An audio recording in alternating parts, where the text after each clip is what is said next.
You're listening to The Jacob Valk Show. He's breaking down the latest and greatest in sports as only he can. Follow him on Twitter at RealJacobValk. Here he is, Jacob Valk. Hello,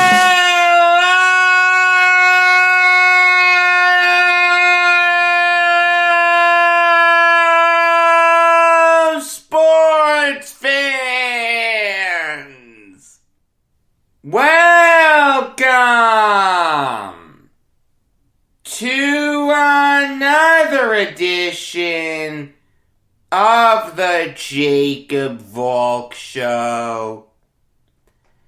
I am Jacob Valk, and I have to start with a story that I honestly don't care about, alright? It doesn't impact me. I don't live in this state. I really don't care. But a lot of people have asked me about it. So, I do need to give my opinion.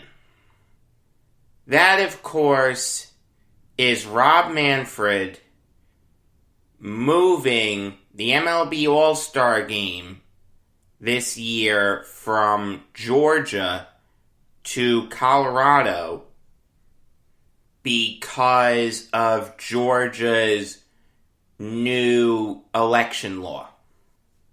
I live in New York. I really don't care what the voting laws are in other states. You think I spend the days leading up to Election Day studying the 50 states' election laws? Trying to figure out what they are? No. Was I aware that there was a controversy surrounding this law? Yes. I'm not an idiot. But I didn't do a deep dive on the law until last night, to tell you the truth. One of the ways that I did that was consulting an expert. Someone who follows politics a lot closer than I do. Someone who's more knowledgeable on the subject. And someone who would give me an impartial view. I didn't go to Breitbart. I didn't go to the Huffington Post. I went to the Washington Post. Peter Stevenson wrote an article for the Washington Post explaining what this new law really does. So let's talk about it. If it's really this great attack on voting rights, as the president said, Jim Crow in the 21st century, Jim Crow. Let's talk about it. Let's go in depth on it.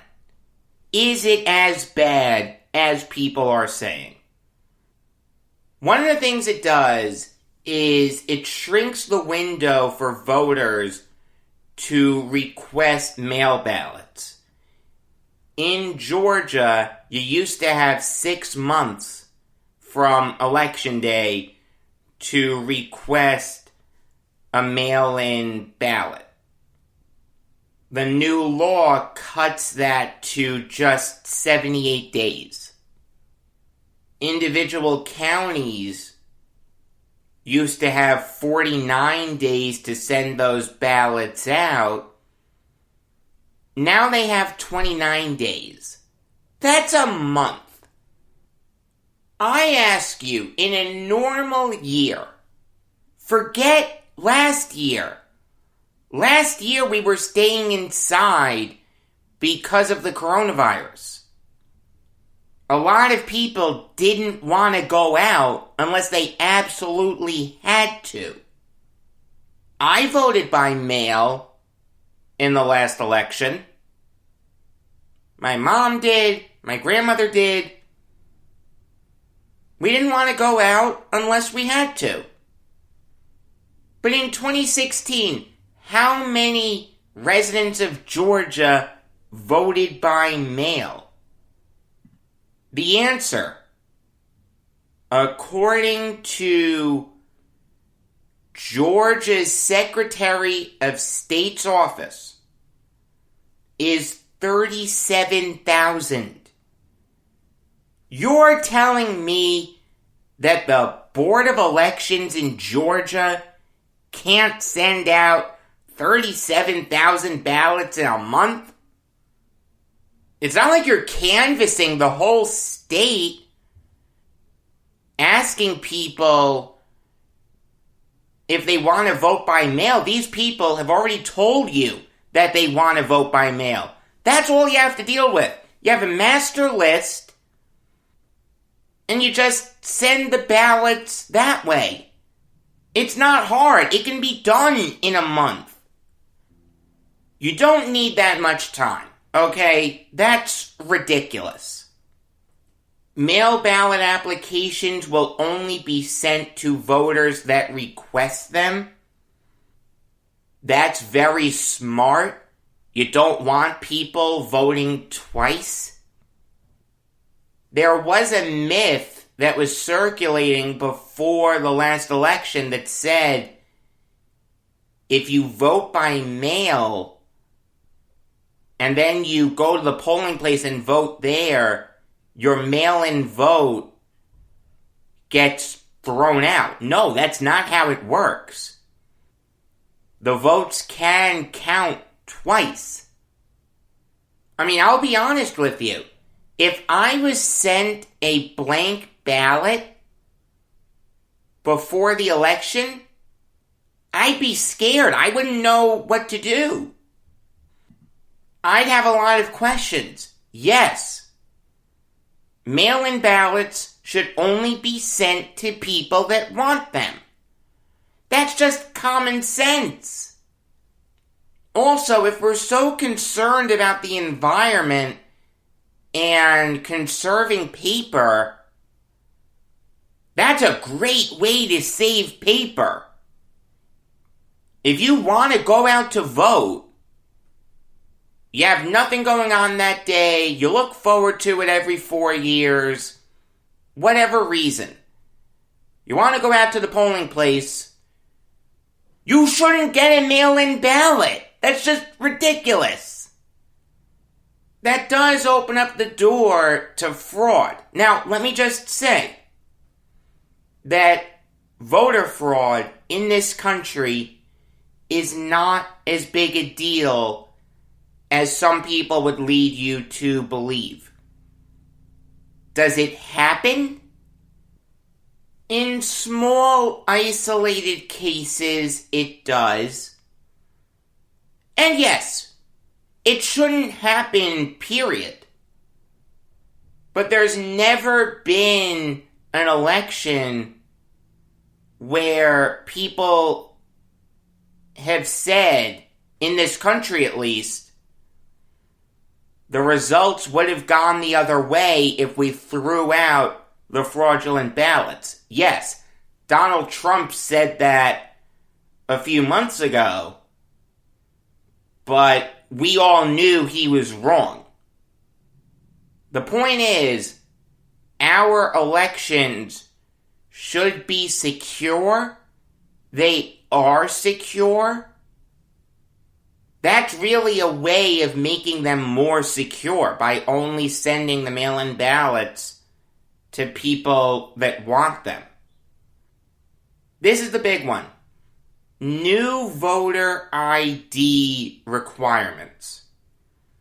Instead of doing a signature match, which is what New York does, you'll need to provide a driver's license number, a social security number, or some other form of acceptable identification. I don't know what the other forms of acceptable identification are. This is not a big deal. I don't understand the logic behind the critics saying this disproportionately affects black voters.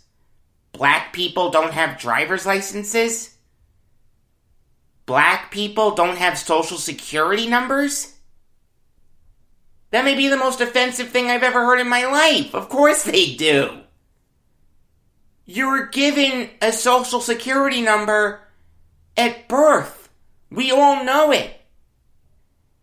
And your driver's license number, how many people don't drive?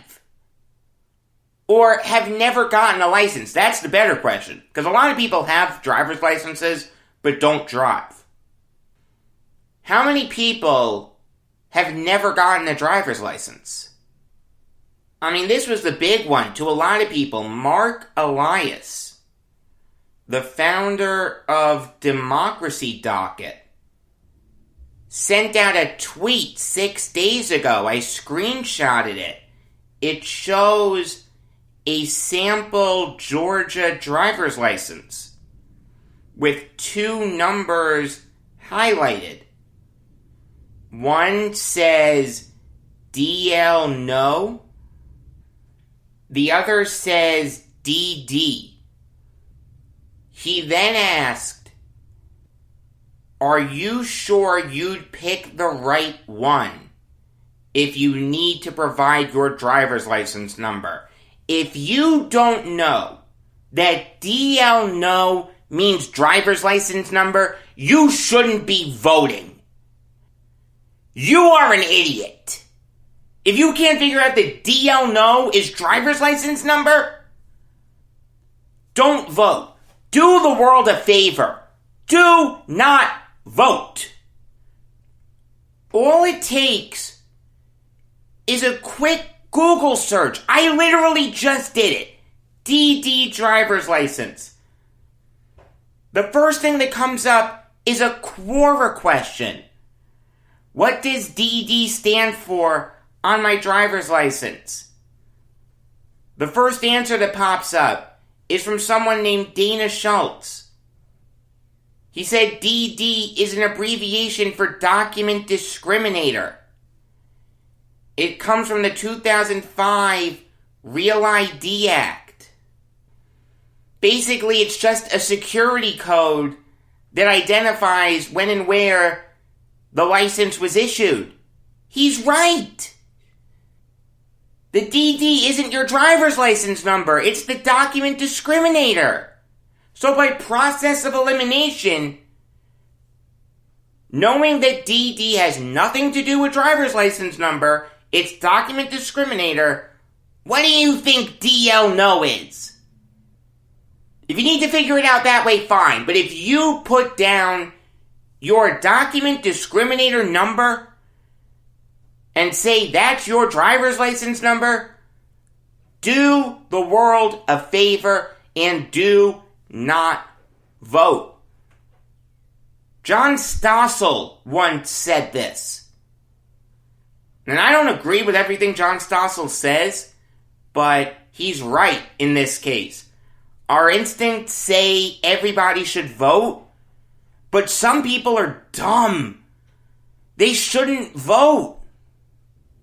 Nothing makes me more upset than hearing people say they support candidate X, but they have no idea what his policies are. They just say, "Oh, I'm a Republican, that's why I'm voting for him. Oh, I'm a Democrat, that's why I'm voting for him.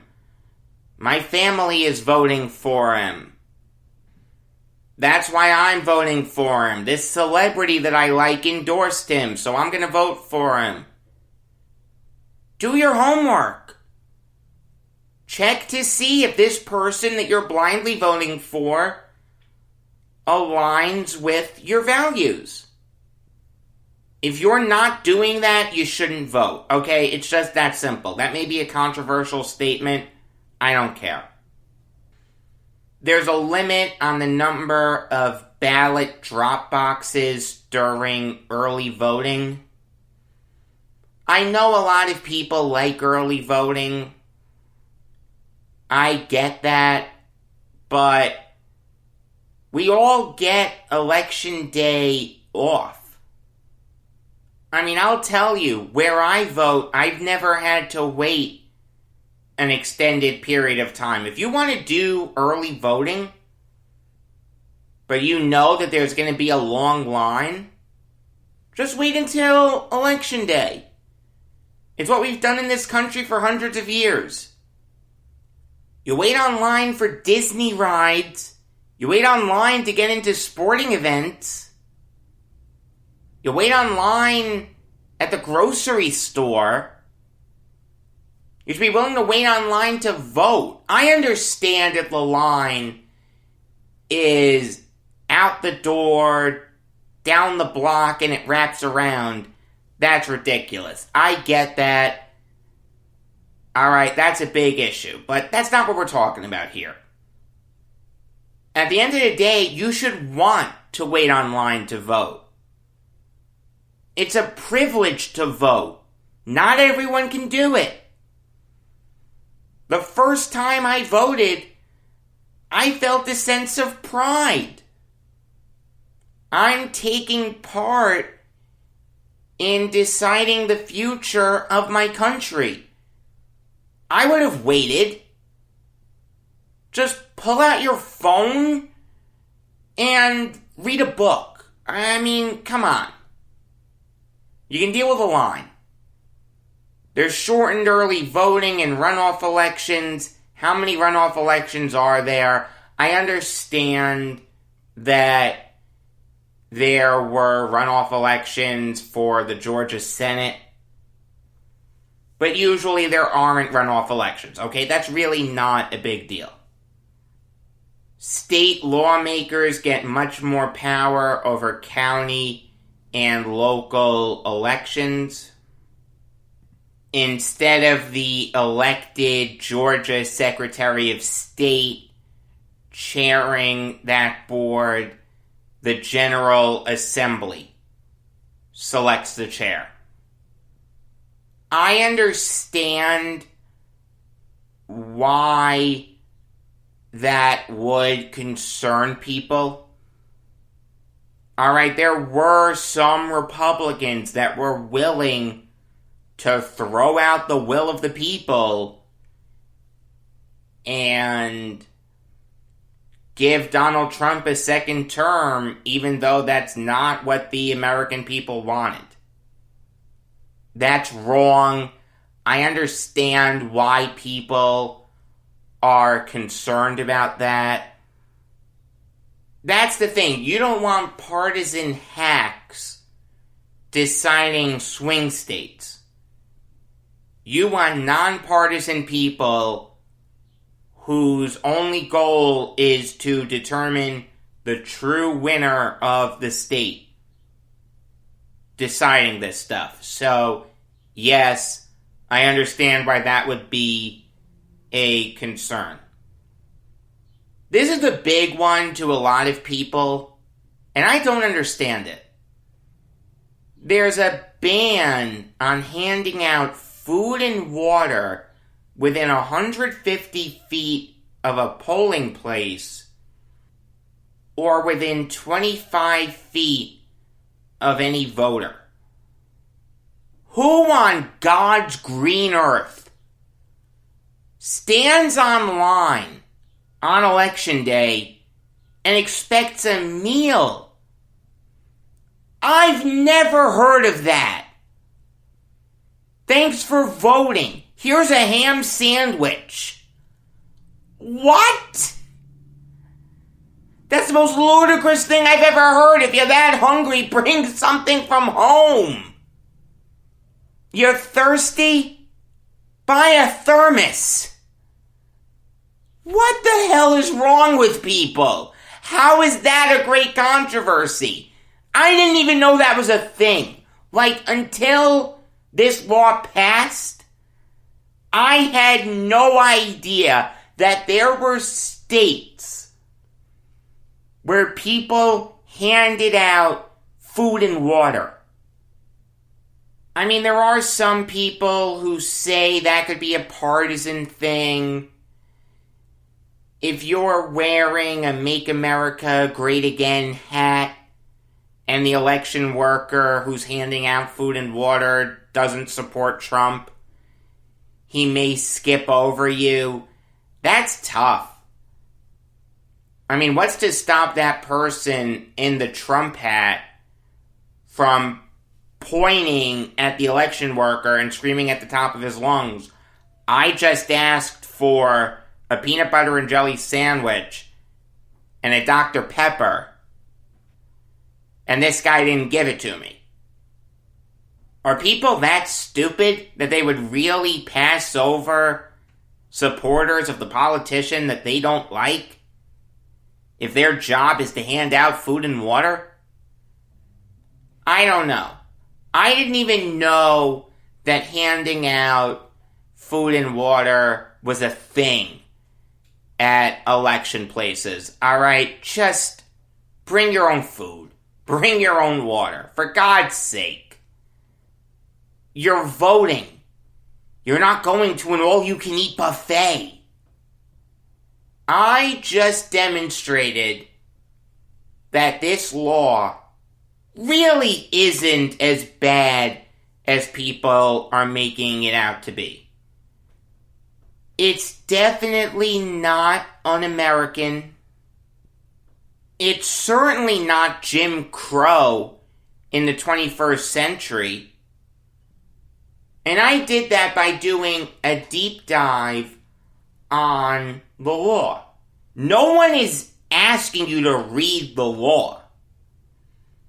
Alright, you don't need to do that, but find a legitimate member of the media, someone that you trust, a reputable news outlet that's going to give it to you straight with no political biases, and that person can break it down for you in a language that's easy to understand.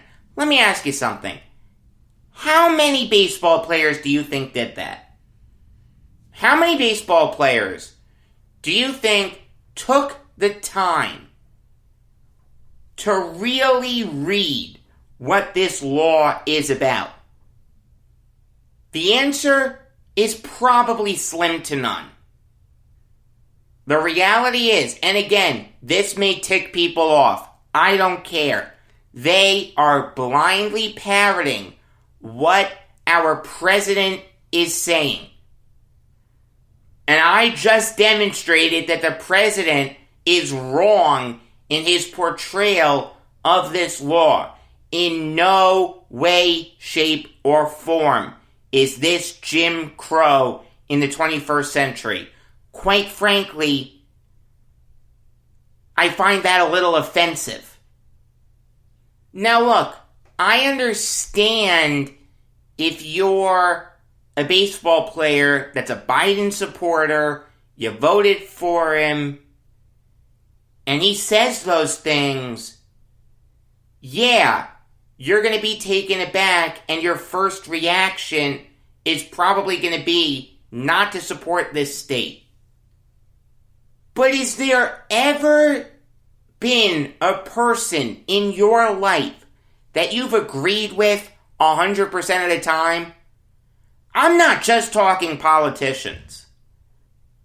I'm talking bosses, co-workers, teachers, friends, your parents, your siblings, your grandparents. Has there ever been a person in your life that you've said, you know what, I've never disagreed with this person? Don't blindly accept what anyone says. Do your own homework. If someone says that this law is Jim Crow, of the 21st century, shouldn't your first reaction be, let me study this law? Let me see what it really says? That's a big statement. Jim Crow of the 21st century. Is Joe Biden right, or is he overreacting? In my opinion, and this is just my opinion, the law isn't that bad. Does it have some issues? Sure. But it's not this huge attack on voting rights. It's not a concerted campaign to stop black people from voting. It's none of those things. What it really is an overreaction to Stacey Abrams, who is incredibly smart. Okay, I disagree with her politics, but I think she is one of the smartest people alive. She helped turn Georgia blue for Biden, and she helped Georgia elect 2 Democrat senators. Georgia, for a long time, was a reliably red state. Stacey Abrams turned it blue. She did a great job of getting out the vote. She registered a lot of people that otherwise weren't registered. The Democratic Party owes her a lot. She has a great head on her shoulders. Like I said, I disagree with her politics, but I respect her a great deal. If only the Republican Party had someone like that. The reality is Rob Manfred moved this game because he didn't want to boycott. That's a Chris Russo point, and he's 100% right. Manfred didn't want to deal with the possibility of an extremely popular player like Mookie Betts or Mike Trout or Aaron Judge saying, you know what, I'm not going to go to Atlanta because of these laws. Did they ever say that? Not publicly. Through back channels, it's certainly possible that Manfred got that information, that some prominent players weren't going to show up. You need the most popular players showing up to the All-Star game if you want people to watch it. No one's going to turn it on if they see Brandon Nimmo in the outfield instead of Mookie Betts. Alright, if Betts says, no, I'm not going to play, and Nimmo takes his spot, who's going to turn on the TV? Manfred didn't want to deal with the boycott, so that's why he did this. He was concerned about his product. He doesn't give a damn about Georgia voting rights. These sports leagues are in bed with China, who constantly violate human rights. People are throwing out the possibility of the U.S. boycotting the 2022 Beijing Olympics because of China's gross human rights violations. Major League Baseball just signed a streaming deal with Tencent. Tencent will now stream Major League Baseball games in China.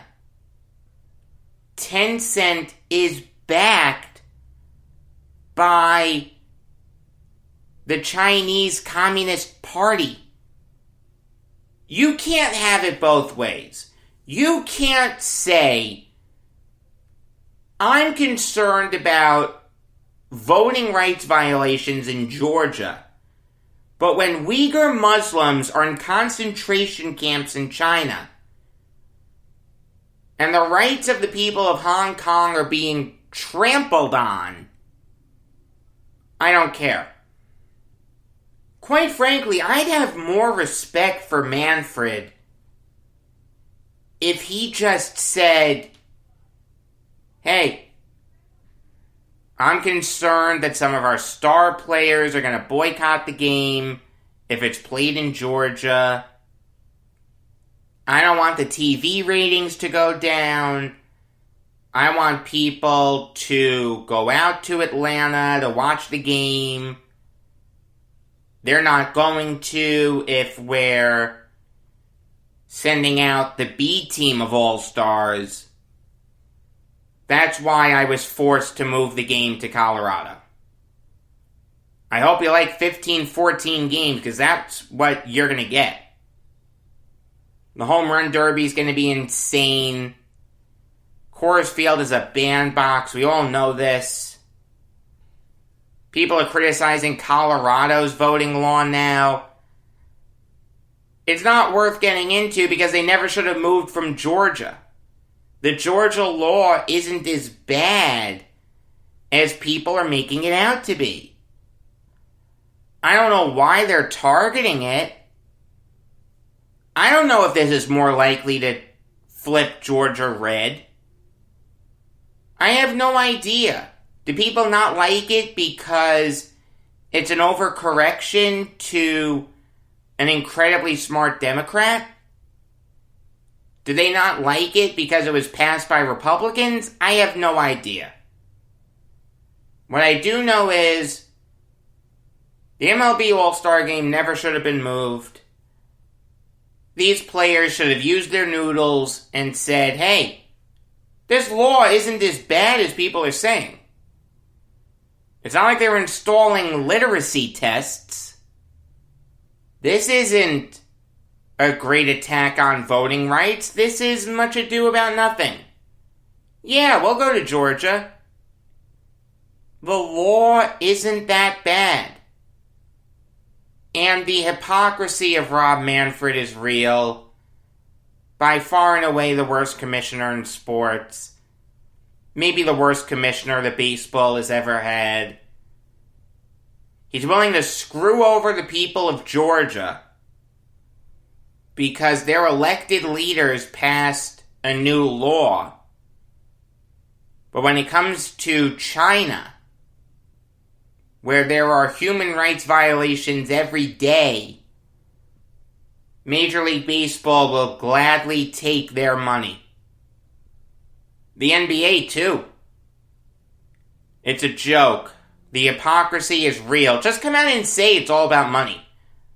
I'd have more respect for you if you said that. Moving on now to my beloved Yankees. Making a very rare early season trade.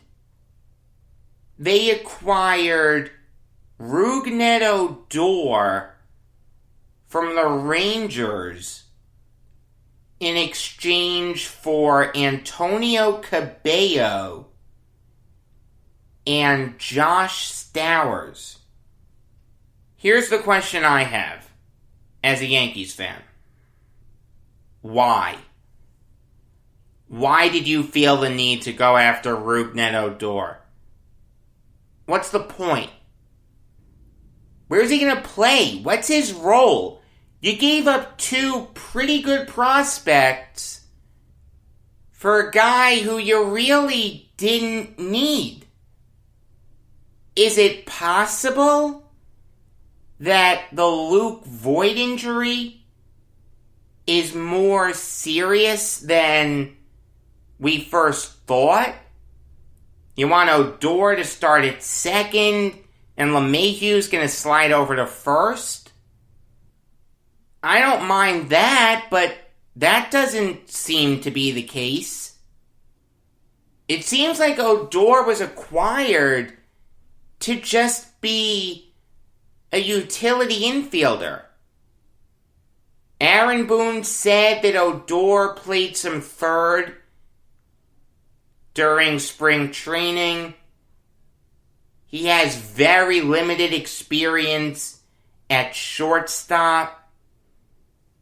The last time he played short was in the 13-14 season for Navegantes del Magallanes of the Venezuelan Winter League.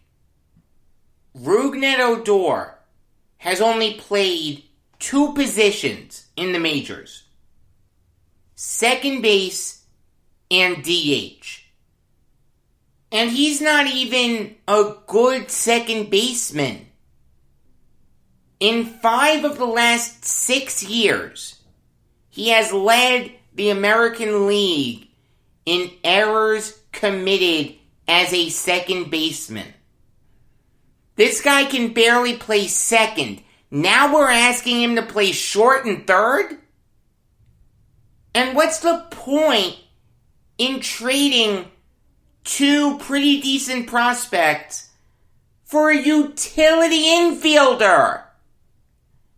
You're telling me that in 3 months, there wouldn't be a better option that would have cost you less? We're talking about a utility infielder.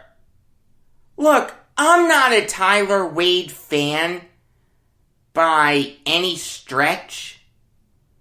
He has good speed. I like his positional versatility, but his bat has never come along. Okay, if you want to move on from him, I'm fine with that. If you don't trust Thairo Estrada, fine. But Rougned Odor? That's your guy? The last thing on earth that the Yankees needed was another guy who's going to either strike out or hit a home run. In 2019, Odor hit .205. The guy barely batted his weight.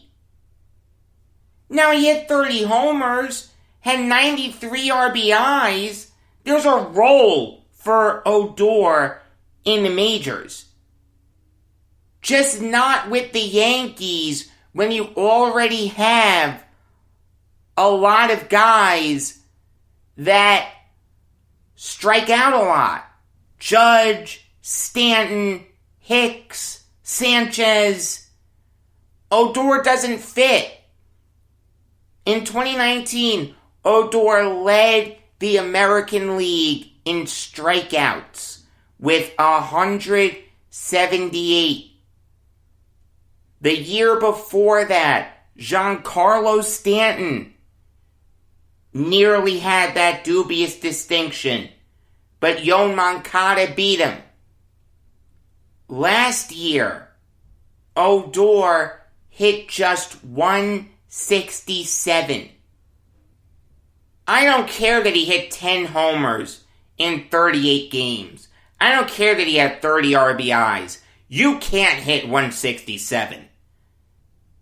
That's only 20 points better than Gary Sanchez. Think about that. I mean, I'll say this. Like I said earlier, there's a role for Odor in the majors. And the Yankees aren't paying his salary. One of the first things I said to my father was, the Yankees have been conscious of the luxury tax for a while now. Now they're paying over $12 million for a utility infielder. That's wrong. The Yankees are only paying Odor the prorated minimum this year and next year. That equates to $570,500.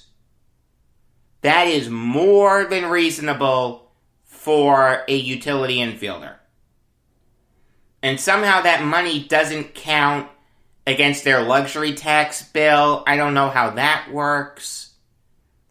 So the Yankees really don't owe Odor a lot of money. The Rangers are paying a lot of his salary here. The Rangers said, instead of giving us salary relief, we think that these two guys, Cabello and Stowers, can play meaningful roles for us in the future. Stowers I'm not so sure about. I'll say that. He's the guy who the Yankees got in exchange for Sonny Gray. Basically what happened was the Yankees traded Gray to the Reds for Shed Long. They then flipped Long to the Mariners for Josh Stowers. I did say to my father that I liked Long more. I liked that he was more Major League ready. In 2019, he had a good year. He had 263 with 5 homers and 15 ribbies. He took a step back last year, but 60 games. Alright, I don't know who the real Shed Long is. But at least Long has made it to the majors. Stowers probably never will. Best case scenario, he's a backup outfielder. He's 24 years old, and he hasn't played above A ball.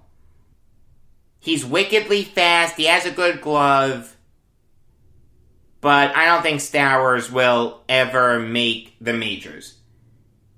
Cabello is interesting, though. He's been exclusively an outfielder throughout his minor league career. I'm not so sure if he's gonna stick in the outfield. He's very thick. He doesn't have that thin frame that you usually see in an outfielder. He has the speed for it. He is deceptively athletic. But I don't see him playing the outfield in the majors. The Rangers announced him as a catcher/outfielder. It's going to be hard to make that transition from outfield to catcher, but given Cabello's body type, his best chance of making the majors probably is at catcher. The Yankees worked really hard on his swing. They tried to fine-tune it. I don't know if it'll ever be major league quality. The Rangers took some shots in the dark here. But still, they're not bad prospects. Cabello is young. He's only 20 years old. And Stowers does have a path to playing in the majors. Is it going to happen? Probably not, but it could happen. He has the speed for it. He has the glove for it. It's worth the chance for the Rangers. Odor makes no sense for the Yankees. The only reason to want Rougned Odor is if you want someone who's just going to mess people up in a bench-clearing brawl. Because we all remember what he did to Jose Bautista. I really hope they play that clip at Yankees games. Instead of having an entrance song, every time Odor comes up to bat, just play that clip. I'm okay with it. But the trade makes no sense for the Yankees. The Rangers win it by default. There's no way to sugarcoat it. This is a bad move for the Yankees. It literally makes no sense. Moving on now to the Brewers, trading Orlando Arcia to the Braves for Chad Zabotka and Patrick Wiegel. And I don't get this move for the Braves. I've never been a big Arcia fan. He had a good sophomore season, and he's actually good in the playoffs. But other than that, there's not much to like there. In 2019, he hit just .223 with 15 homers and 59 RBIs. Not terrible speed. Not the best fielder in the world. In 2020, he hit .260 with 5 homers and 20 ribbies. But it's hard to get really excited about Arcia.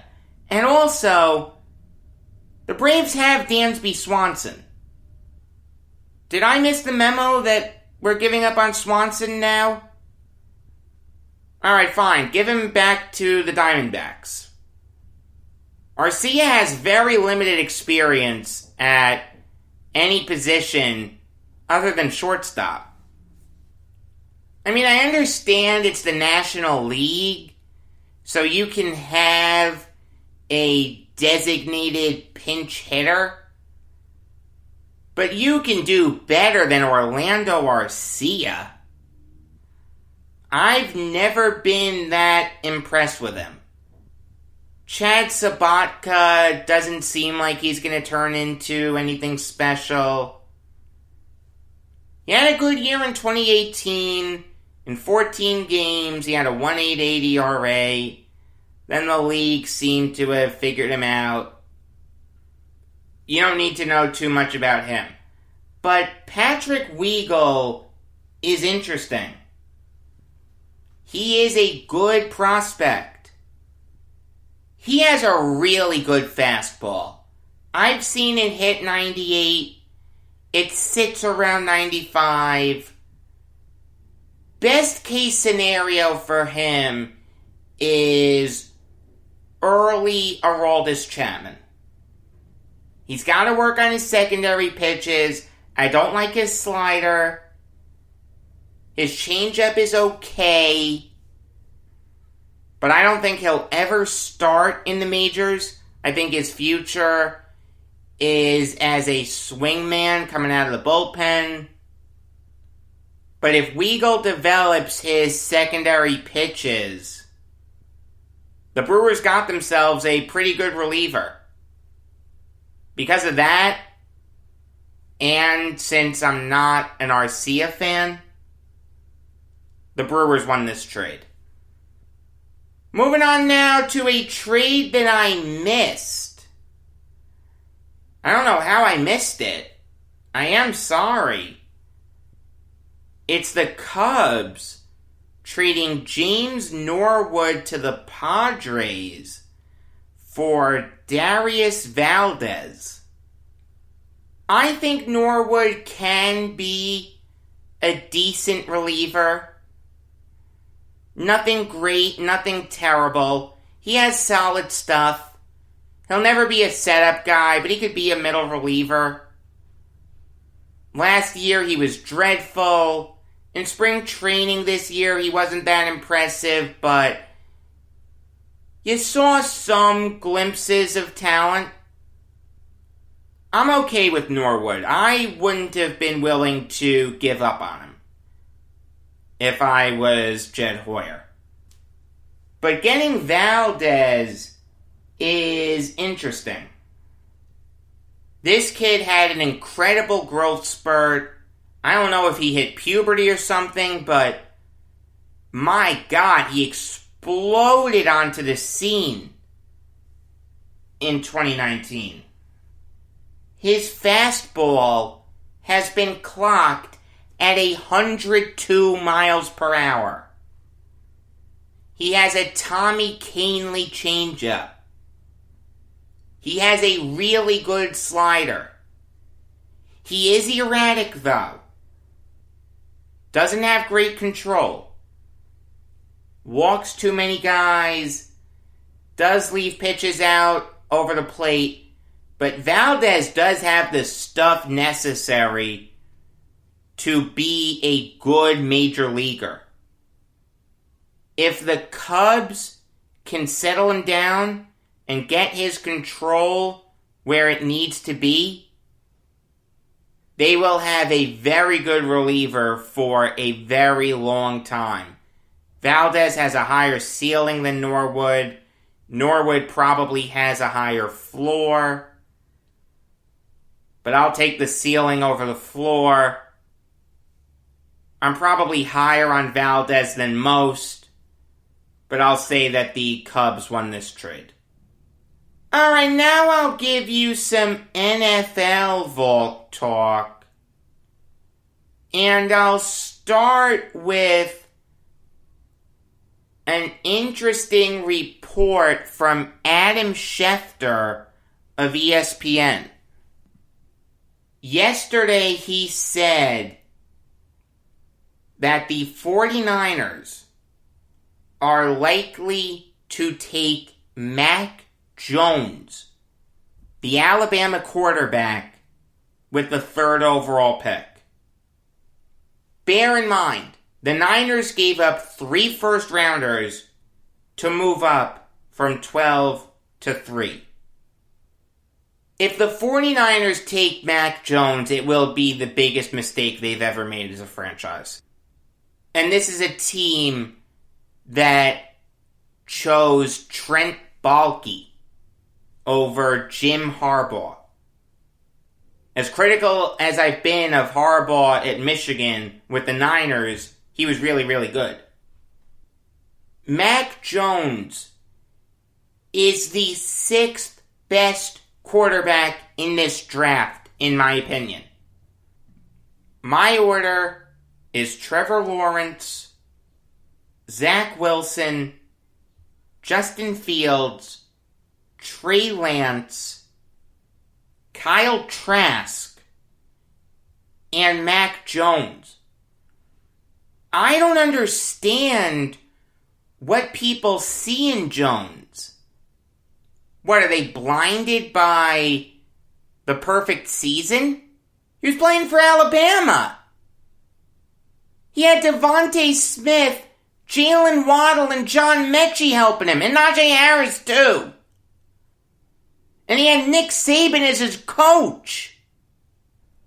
Last year, my biggest knock on Burrow, and I liked Burrow, alright, he was the right choice to be the 1st overall pick in my mind. I thought he was going to be great. Had a really good rookie season. But my knock on him was that he was helped a lot by the incredible talent that he had at LSU.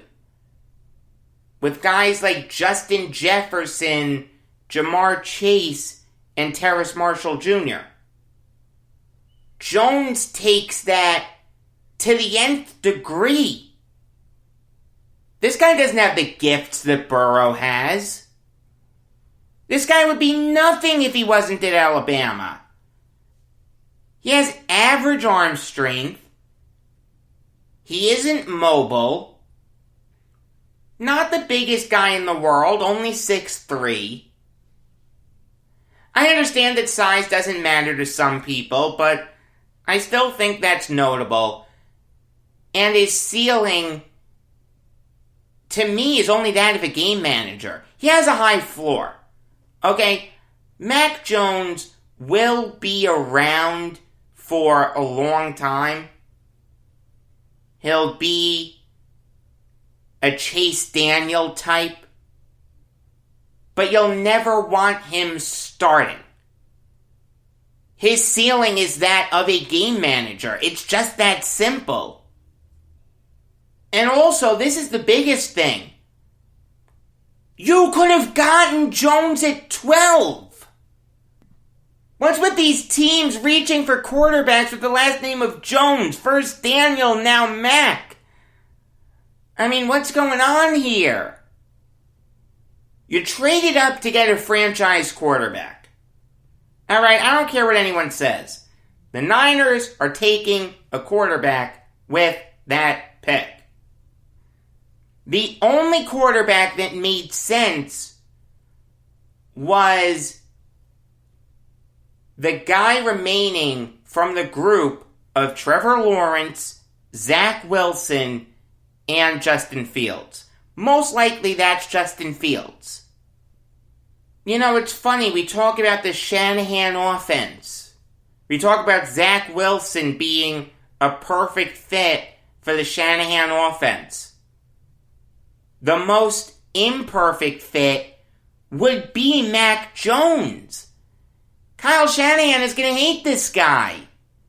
No, there's no way they're that stupid. Are they? I mean, if Schefter says it, it has some validity. But no, take Justin Fields and you're set, okay? With Jones, you're going to be looking for a new quarterback in, at most, 5 years. There's no way he has a long tenure in San Francisco. There's no way that works.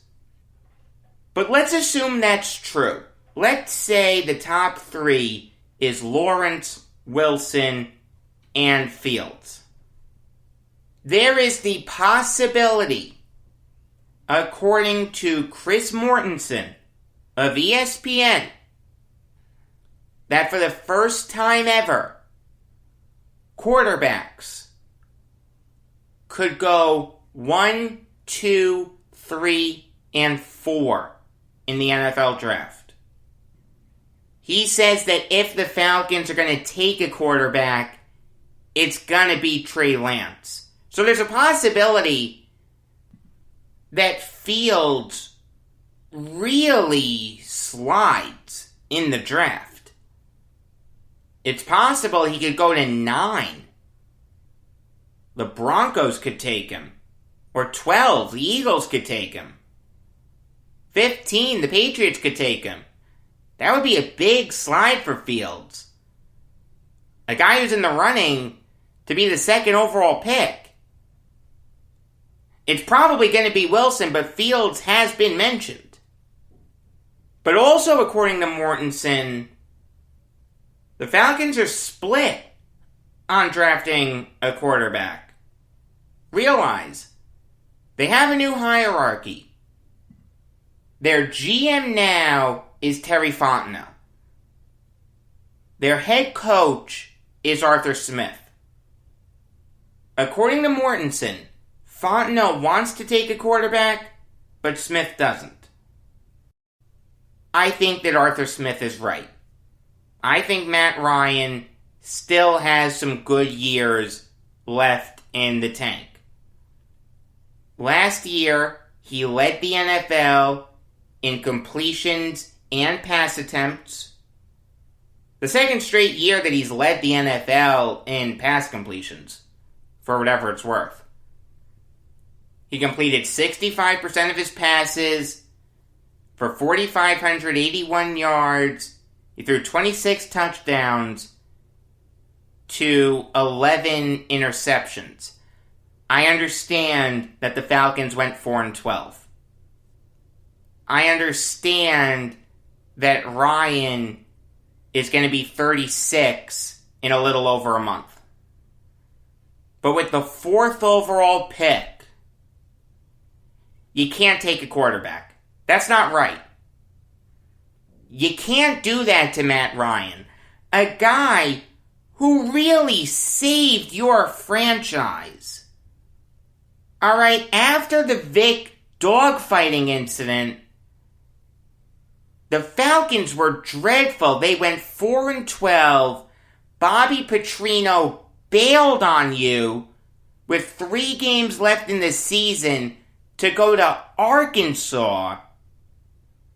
Matt Ryan comes in as the 3rd overall pick and leads the Falcons to an 11-5 record.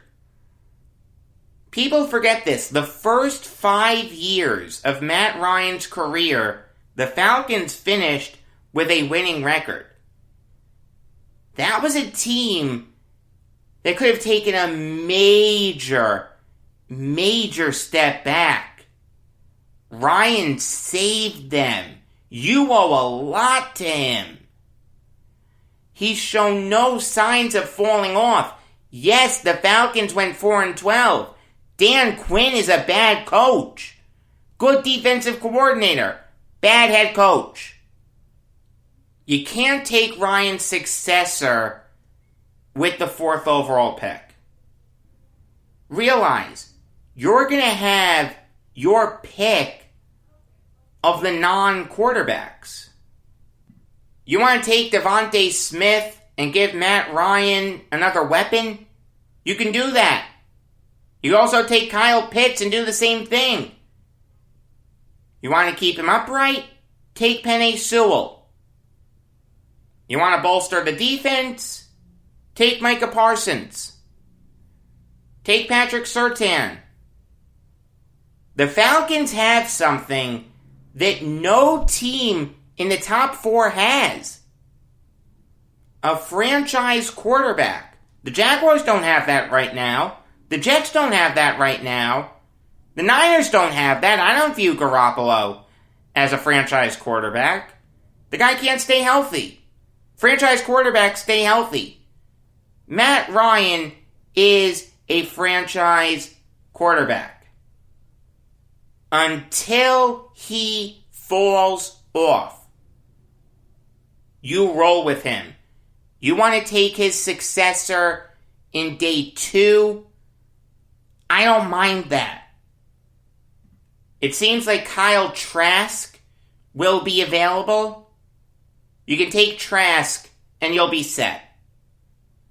But to take a quarterback at 4 would be criminal. I agree with Arthur Smith 100%. Moving on now to the Bengals cutting Giovanni Bernard, thus saving them $4.1 million. And I don't mind this move. I like Bernard. I do think he's a good player. Really good pass-catching back. There's a role for him in the NFL. But the Bengals do have Joe Mixon. They have Samaje Perine, who did have a really good year last year for the Bengals. Had just under 5 yards a carry. I don't mind you getting younger at the running back position and saving a little money while doing it. I'm fine with Mixon being the lead back and Perine being the backup. I like Bernard. I think he will land on his feet. If you need a pass-catching running back, you could do a lot worse than Giovanni Bernard. But I know why the Bengals did this. I don't mind it. Until tomorrow, I am Jacob Valk saying that Bob Ojeda couldn't cut me if he hit me in the lip with a fastball.